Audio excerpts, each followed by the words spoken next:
The stars of Hollywood's golden age weren't only acting on screen. Their most powerful performances often happened when the cameras stopped rolling. Behind the polished smiles, perfect romances, and wholesome public images lay secrets so explosive they could have ended their careers overnight. These weren't ordinary private matters. Many of these stars lived carefully constructed lives, engineered and maintained by powerful studios determined to protect their most profitable investments. As one longtime MGM publicist said, the studio system didn't just make movies, it made human identities. Completely controlled by studios, from their love lives to behavior in public, studios would erase whatever didn't fit the image expected by audiences.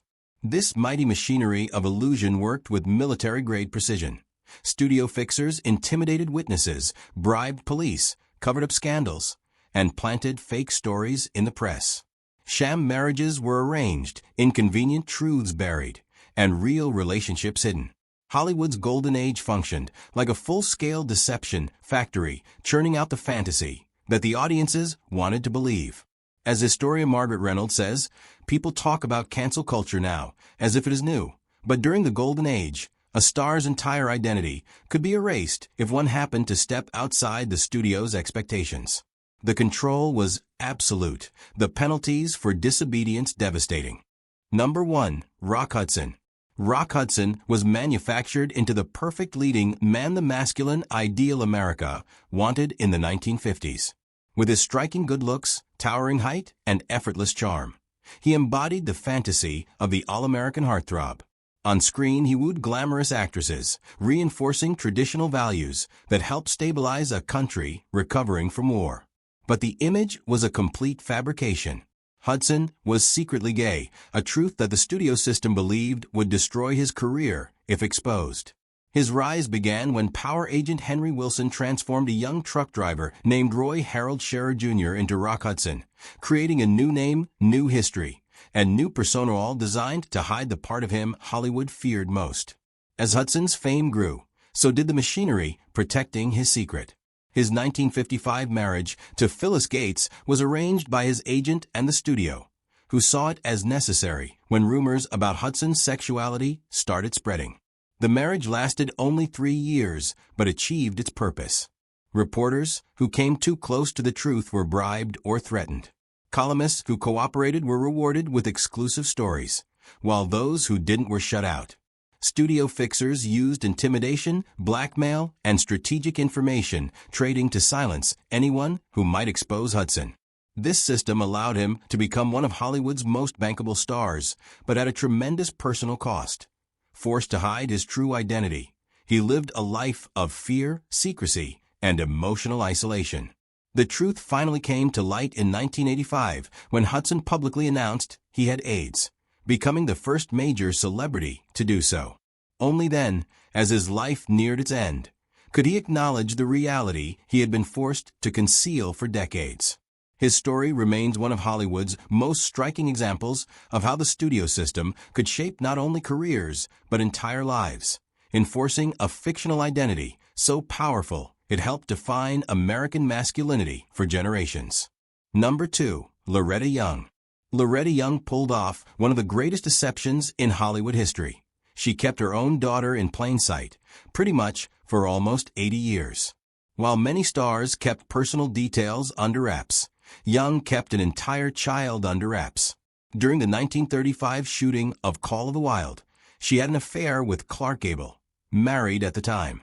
Young, who marketed herself as a devout Catholic and a wholesome personality, was facing a scandal that threatened to destroy her career.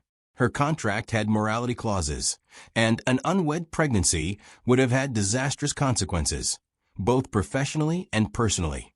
When she learned she was pregnant, Young had few viable options. An abortion would have violated her religious principles, and publicity would have ruined her career. So she devised a scheme as elaborate as anything Hollywood might concoct. She departed on a supposed vacation to England in order to establish an alibi, then slipped back to California in secrecy to hide away during her pregnancy. After her baby girl's birth in November 1935, she initially placed the newborn in an orphanage. Several months later, she staged a very public adoption, presenting the baby she had secretly born as an orphan she had selected out of charity. For years, Young kept the deceit going, rearing her daughter Judy Lewis while insisting that she was adopted. Judy grew up looking uncannily like Clark Gable, sporting his unmistakable features, and she later spoke about the emotional confusion of growing up surrounded by a secret no one would acknowledge. Young would never acknowledge the truth publicly until shortly before her death in 2000, finally admitting the long-suspected reality to her authorized biographer. Young's story underlines not only the pressure faced by female stars in Hollywood's golden age, but also the length to which studios would go to shape and protect the images of their stars. It was an industry that didn't just cover up scandals, it rewrote reality wholesale. In this instance, a child's very existence was part of a fiction carefully engineered to preserve one actress's marketability within an unforgiving system. Number 3. Tab Hunter. Tab Hunter was the ultimate 1950s teen idol. The wholesome blonde boy next door whose smiling face adorned movie posters, magazine covers, and bedroom walls across America. To moviegoers, he embodied clean-cut charisma, old-fashioned values, and the ultimate boyfriend for teenage girls. It was considerably more complicated in reality. Hunter, born Arthur Gillian, was a closeted gay man whose entire public identity was constructed from a fiction concocted to placate the prurient expectations of a conservative era. Like Rock Hudson, he became one of Hollywood's star-manufactured products, shaped and renamed by the powerful agent Henry Wilson, who specialized in creating uber-masculine images for young actors. The more popular Hunter got, the more extensive the support system he needed to maintain his artificial heterosexual persona. He dated male partners in private, while he frequently appeared in studio-arranged photo ops with young actresses. These manufactured dates created the image of a thriving romantic life, even as his authentic relationships were hidden. One of his most significant relationships was with fellow actor Anthony Perkins. Only a small circle of trusted friends knew about the romance. As magazines breathlessly reported on Hunter's supposed dates with starlets, the emotional reality of his life existed entirely in shadows. This double life created immense personal strain. Unlike stars who hid specific behaviors, Hunter's entire public identity contradicted who he really was. His commercial value depended on perpetuating a lie, the idea that millions of teenage girls might actually have a chance with him. That illusion sold tickets, records, and magazines, but it suppressed every authentic aspect of his romantic life. As his fame waned in the 1960s and new teen idols came along, Hunter finally found the personal freedom that stardom had denied him.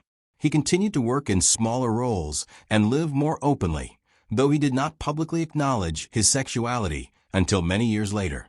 Hunter finally came out in his 2005 memoir, written when he was already in his 70s. By then, the world had changed enough to accept the truth that once threatened to destroy him. His story reveals not just the personal cost of Hollywood's enforced closet, but also the audience's part in sustaining the illusion. Tab Hunter died in 2018 at age 86, having finally lived his later years with the honesty he had been denied in his prime. His life serves as a reminder of the immense pressure placed on stars whose identities ran counter to the fantasies Hollywood sold to the public. Number 4. Judy Garland.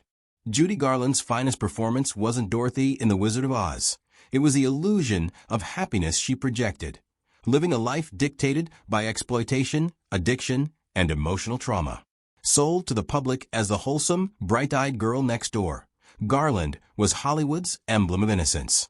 Behind the facade, she suffered a brutal reality. Signed to MGM at 13, Garland grew up inside a studio system that treated child actors as products to be molded, disciplined, and controlled. Audiences adored her as a sweet, cheerful teenager. The studio, however, relentlessly scrutinized her appearance, told her she was unattractive, and placed her on harsh diets that devastated her self-esteem. Even more damaging, MGM started dosing her with drugs from the age of 11. Studio doctors gave her amphetamines to work long hours and barbiturates to force sleep when filming finished. Garland never stood a chance at developing naturally or learning other ways to cope.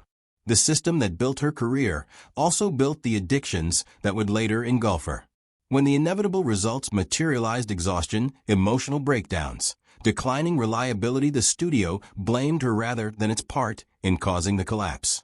This overwork, medication, criticism, and praise was to be the very sorry cycle of Garland's teenage years and early 20s. None of it had any bearing on the notion of a lovable, engaging performer, but the fragile young girl in private displayed anything but those characteristics. MGM was the chief purveyor of outright fabrications about her being merely sensitive or unwell, a narrative fully derived from protecting the bottom line rather than this unstable young lady. If her struggles affected production, studio fixers and publicists emerged to bury the facts and sell the illusion of wholesome perfection. After MGM fired her in 1950, Garland worked intermittently and pulled off a number of extraordinary comebacks, including the legendary Carnegie Hall performance and an Oscar-nominated role in A Star is Born. But the psychological wounds and addictions established in childhood never left her. By the 1960s, her life had become one heartbreaking cycle of brilliant performances followed by illness, breakdowns, and financial instability. Garland died in 1969 at just 47 years old from an accidental barbiturate overdose, a tragic end shaped directly by the exploitation she had to put up with. Her story serves as one of the most painful examples from Hollywood about how the industry crafted perfect illusions while destroying the people behind them. Number 5. Montgomery Clift. Montgomery Clift changed the face of Hollywood acting with a sensitive, introspective style, becoming one of the most respected talents of the post-war era. But behind the remarkable performances lay a life of conflict and concealment. Deeply closeted in an era when homosexual actors would see their careers ended, Clift struggled not only to keep his sexuality from the public eye, but also with complex inner turmoil about his identity. The tension between his real self and what was expected of him generated a psychological load that influenced both his personal life and his work. Whereas other closeted stars saw their studios arrange fake dates or marriages, Clift shunned publicity about his romantic life altogether. In its place, he constructed a persona concerned exclusively with his artistry. That persona spared him from overt heterosexual performances, but entitled him to privacy. Still, living in secret required intense vigilance. Friends would later recall him as a divided man, with separate emotional worlds that only rarely touched. That internal division contributed to his growing reliance on alcohol and prescription drugs as coping mechanisms. In 1956, Clift suffered a catastrophic car accident that permanently altered his appearance and intensified his emotional turmoil. The studios moved swiftly to conceal the gravity of his injuries and publicly played down the consequences for his health, career, and psychological state. Behind closed doors, however, Clift was dealing with chronic pain and increased dependency on medication, while shame over his altered face mounted increasingly. For him, the accident severely curtailed his life, bisecting his career into starkly different eras and accelerating the professional decline already fueled by self-doubt and secrecy. As the years went by, Clift's emotional and physical health began to decline. His performances remained powerful, but the effort required to maintain a functioning public persona became overwhelming. The gap between who he was and who he was expected to be widened until it consumed nearly every aspect of his life. When he died in 1966 at just 45, the official cause was heart failure, but the deeper reality was a cumulative collapse brought on by pain, addiction, secrecy, and relentless pressure. Clift's story reflects one of Hollywood's cruelest truths. The industry celebrated his emotional vulnerability on screen while denying him freedom to live with honesty and safety in his private life. Number 6. Sal Manno. Sal Manno's story recounts how Hollywood has long struggled with LGBTQ+ identities even as social attitudes shifted. Unlike those who hid their sexuality wholly and others who came out in later decades, he existed in a complicated middle ground. He was open among friends but closeted publicly, creating a divided life that became increasingly difficult to balance. Entertainment journalist Rebecca Santos remarks that he represents a transitional figure, somebody who tried to maintain private circle personal authenticity and public conformance for the sake of his career. His breakthrough came with his role as Plato in the 1955 film Rebel Without a Cause. His layered performance, which many interpreted as carrying an implied crush on James Dean's character, won him an Academy Award nomination and made him one of Hollywood's most promising young actors. But as he matured, doors that should have opened began closing. Industry insiders were aware of his sexuality, and this awareness framed how studio executives viewed him. He became typecast as the sensitive sidekick and was excluded from leading roles, even as other actors with similar early success transitioned easily into adult stardom. Santos characterizes it as a painful contradiction. The very qualities that made his performances powerful became liabilities once linked to his rumored sexuality. Rather than reject him outright, the industry silenced him more quietly, allowing minor roles while quietly clamping down major opportunities. By the mid-1960s, this quiet marginalization could no longer be ignored. Rather than simply accept the shrinking space he was being afforded, Sal Manno pushed back. He attempted to develop projects that would dig much deeper into identity and find roles that represented truths Hollywood would rather avoid. But each attempt at some sense of authenticity was met with resistance. As Santos says, he tried to tell the truth, and Hollywood turned off his mic. He found himself punished not only for who he was, but also for daring to push against the boundaries placed around him. The final chapter of his life added tragedy to injustice. In 1976, at just 37, he was stabbed outside his West Hollywood apartment during a robbery. The murder immediately drew sensationalized coverage, with media outlets focusing more on rumored aspects of his personal life than on the crime itself or his artistic achievements.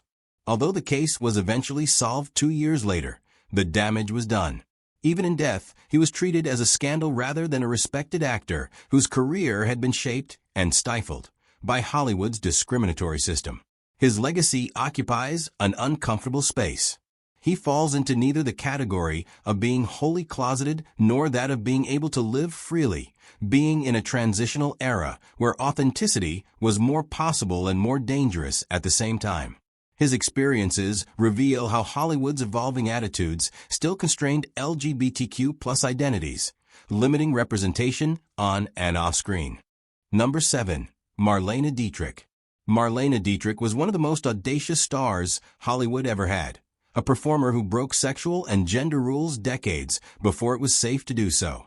She mixed revelation with concealment, judiciously revealing parts of her personality while keeping up the illusions the industry required.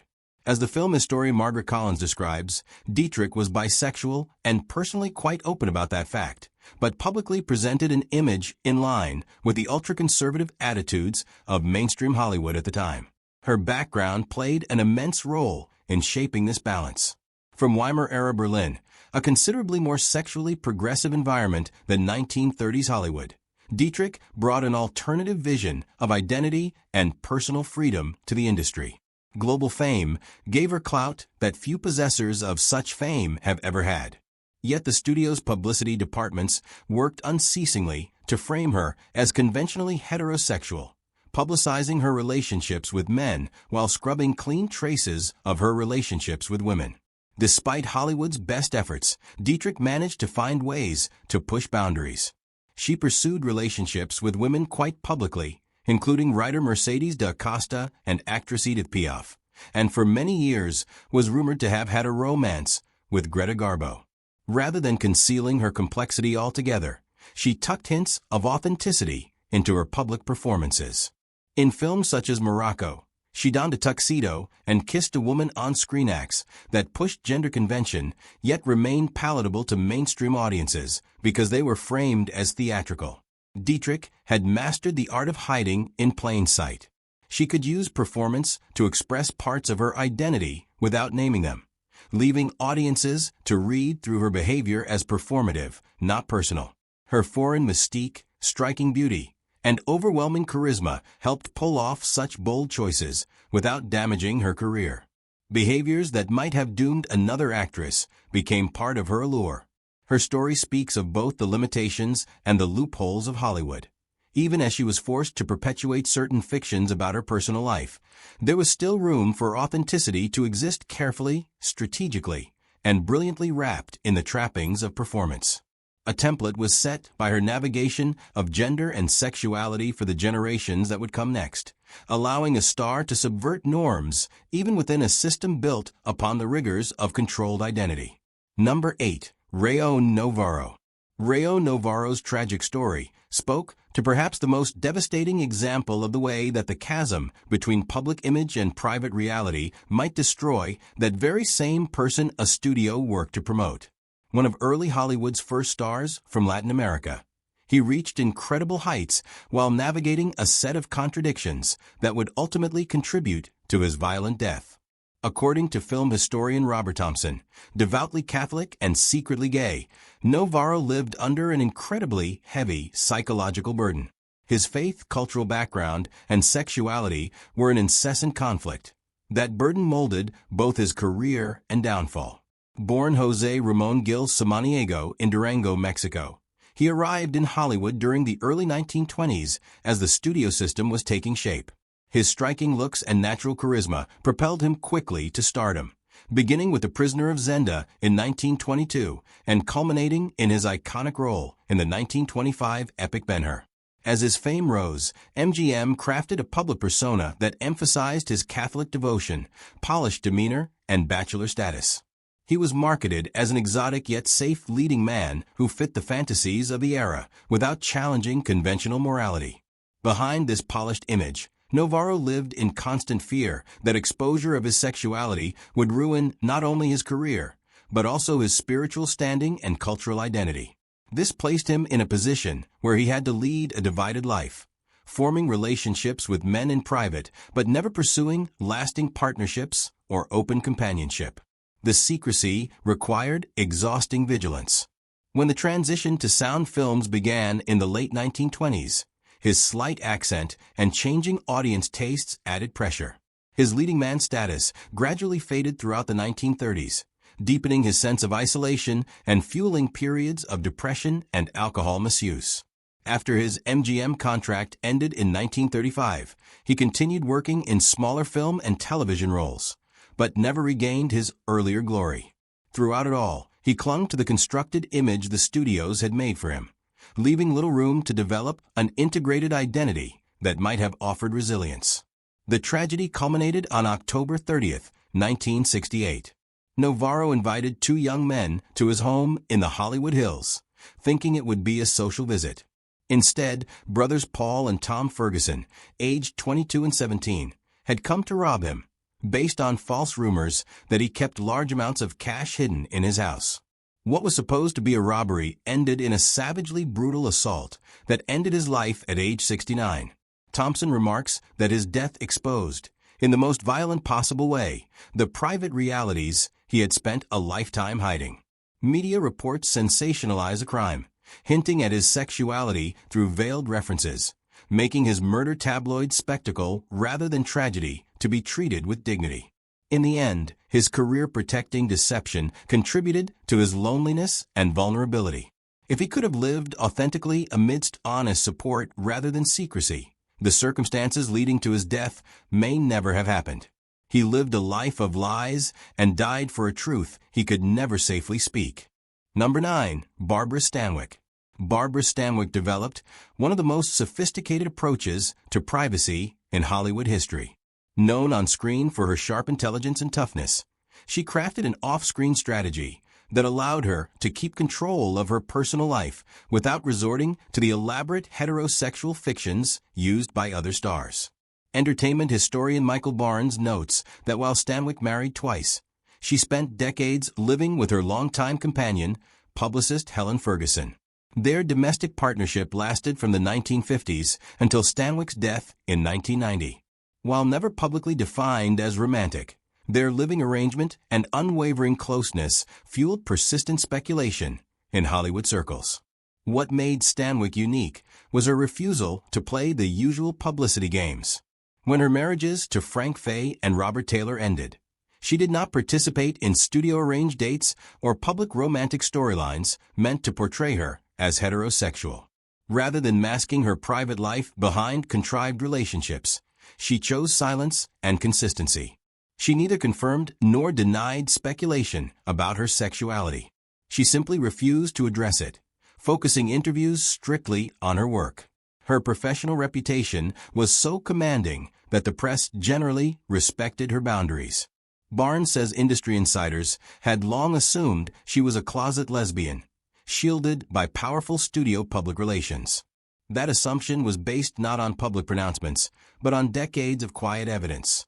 Her partnership with Ferguson, her close friendships with women rumored to be lesbians, including Tallulah Bankhead, and her lack of male companions after her second divorce. Instead of building a sham image, Stanwyck built a private world in which she could live as she wished, protected by ambiguity and by her own imposing presence. Her strategy combined personal temperament with calculation. She had no interest in performing a public fantasy life. She favored the relative protection of silence over the strain of deception. To a degree, this was a function of stature. Her stunning performances in Double Indemnity, The Lady Eve, and Stella Dallas made her one of Hollywood's most respected actresses and thus gave her a clout that few women of her era possessed.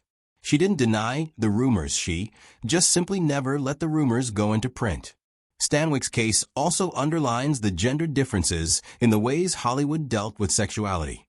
For instance, while male stars like Rock Hudson were forced into staged romances and even marriages to keep up heterosexual illusions, lesbian relationships were more easily dismissed through social assumptions about female friendships.